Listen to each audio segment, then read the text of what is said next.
Hello everybody, it's Nathan, and in fact last night I just got done watching the third My Hero Academia movie, World Heroes Mission. Really? You have to have hero in every single one of your titles. Two heroes somewhat made sense. Hero Rising, I can give it a pass, but really? And they didn't have much at the theater I went to, but I did get my whole hands on a actual volume, which I'll probably do a video on that later on because it's stuff to go into detail about that, especially the chapter in there. Overall, my thoughts on the movie as a whole, it was basically, if you've read every single piece of medium of My Hero Academia there is, you'll get some references in it. Vigilantes, if you've read My Hero Academia Vigilantes, if you haven't, you really should. But the main plot device of the movie itself revolves around a key element from that spin-off, which is good. We get to see more Vigilantes appreciation. I just kind of wish that we would actually get a Vigilantes anime soon, but that's neither here nor there. But what did well, first of all, these outfits, they really didn't need to design them if they're only going to be in the first section of the movie. It's just put them in the normal hero suit if you're going to do that. And when I noticed a few other things around the movie, they really didn't want to show America whatsoever in the My Hero Academia in that movie. You see Hawks and Tokiyami go to America. That is neat, I guess, but you don't see anything except for flying shots of America, overhead, flying through whatever random city that Hawks and Tokiyami went to. That's why it was kind of disappointing, because this whole entire movie takes place in a made-up country in Europe. But this country somehow has the Golden Gate Bridge. Makes no sense. But I guess they really wanted that scene. That one of the scenes in the movie. Basically, the plot line of the movie is basically they're hunting down this cult, which is based on the Quirk Doomsday theory and stuff like that. And the cops are actually a part of the cult as well. So Deku gets framed for murder, which obviously didn't happen. And the whole movie is basically trying to figure out where the base of the cult leader is, and basically saving the world at the exact same time. The new character, Rhodey, is a decent character in terms of My Hero Academia, but I could tell that if he actually reappears in the anime, which there's a possibility that could happen, the impact will be lessened if you don't see the movie itself. Go back to season 4, where you had two heroes be mentioned during the anime original opening sequence of the first episode of that season. I could see them doing somewhat like this during season 6, where they show the movie, bits and pieces of the movie or something. But overall, it was a weird thing to see so many references back to back. It was reference the movie, basically. And there was a moment in time when I was sitting there watching in theaters. My jaw dropped when I figured out that's a Vigilantes reference. And I saw it dubbed. That really shouldn't even matter, but there you go. There was also a scene in the movie where they reference back to two heroes. You see behind me right there is Melissa Shield, autographed by our English VA.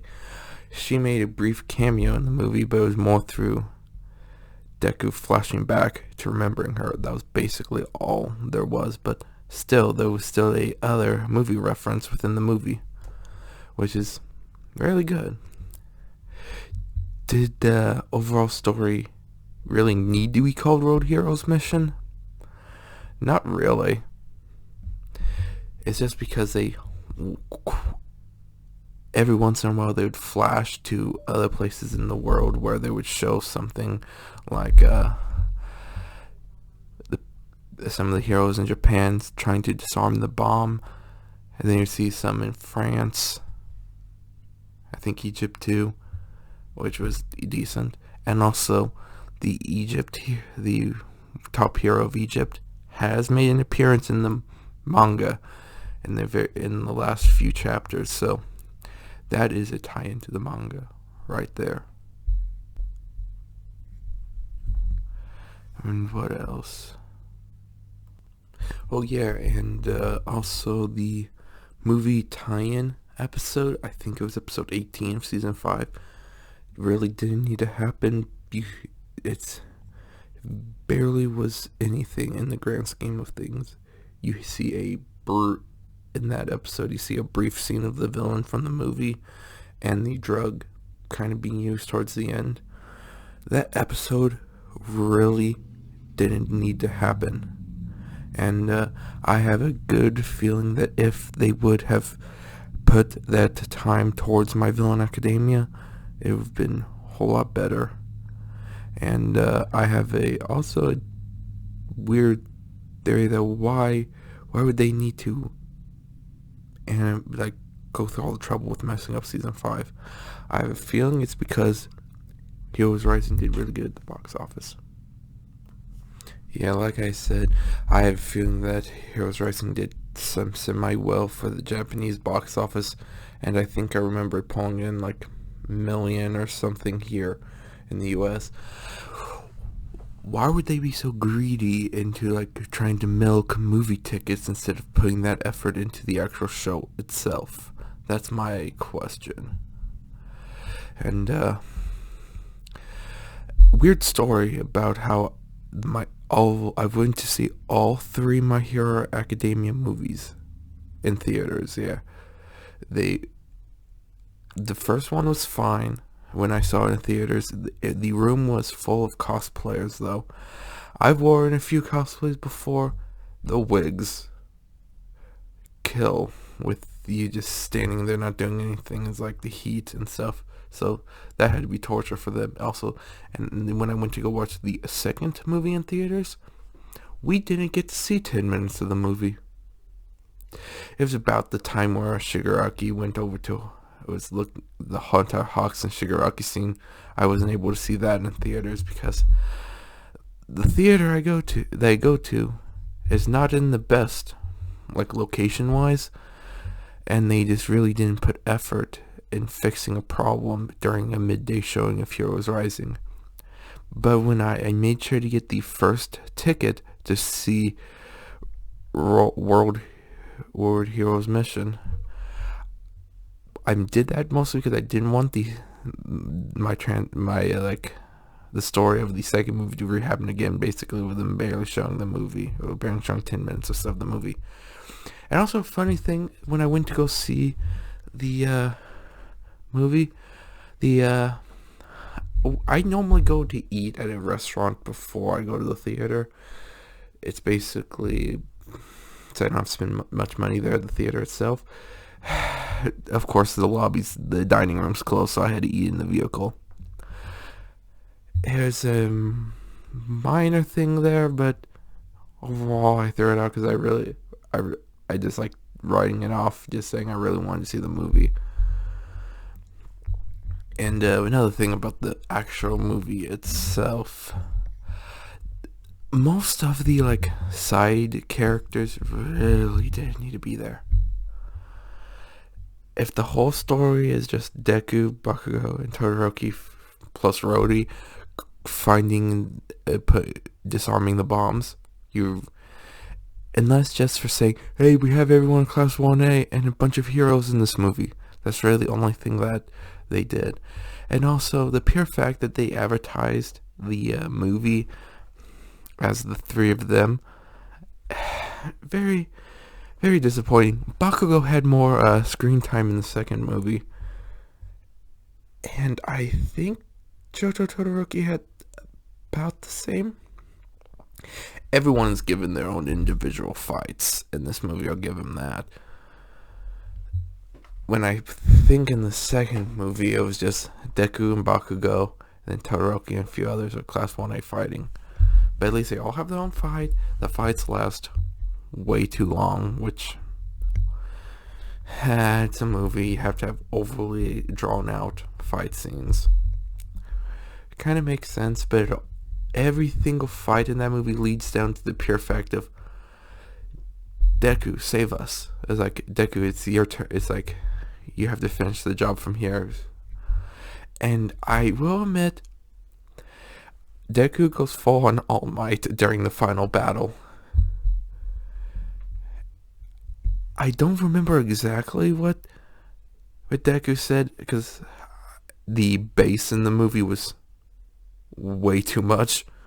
But I feel like that adds to the theater experience. But it said Deku started the United States of... I don't think he said Smash, though. He could have easily said United States of Smash, kind of like All Might, but I have a feeling he said United States country of Smash, country or nation of Smash. I have no clue. I'll have to go back and rewatch the film to figure out what exactly he said. But I did like that scene. But it was just like, the main villain could just reflect any attack on him, so Deku had to push beyond limits and go plus ultra. It's a used tactic, but it works. And it's so weird. During the movie, it's like the villain has this weird, that the quirk that reflects everything to a point. I get it. Every single power has to have their limitations, yada yada yada. But it just seemed like, oh, the movie needs to wrap up in like 10-ish minutes. Let's have Deku win. It barely made any sense. Overall, it was just like, we need to tie a bow on this. And basically, during the scene where they think Rhodey died, I thought it would be more impactful to the movie itself if Rhodey actually died during that. But no, he survives by the skin of his teeth, or whatever that saying is. It's very weird how they decided to do that. I'm also trying to think of, when are they going to announce a fourth movie? Because remember when there was a interview saying the second movie was just like a scrapped idea from the final. You could tell this was pure corporate. And the whole entire idea of Three Musketeers that there was in the first like visual of the movie, that's not brought up at all in the movie. Did they realize that Horikoshi said the story is not based on the Three Musketeers? I think that's probably why they went back and rewrote the script last second too. And what else can I think of? It just kind of feels like you see characters that you haven't seen since season 4 for literally no good reason. It's like, oh yeah, these characters still exist. But then again, My Hero Academia will be My Hero Academia. And I think I've rambled on for too long now, and I'll end this video here and probably record one based on the actual manga volume they gave us sometime in the future. This is Nathan signing out. Everyone, have a great day.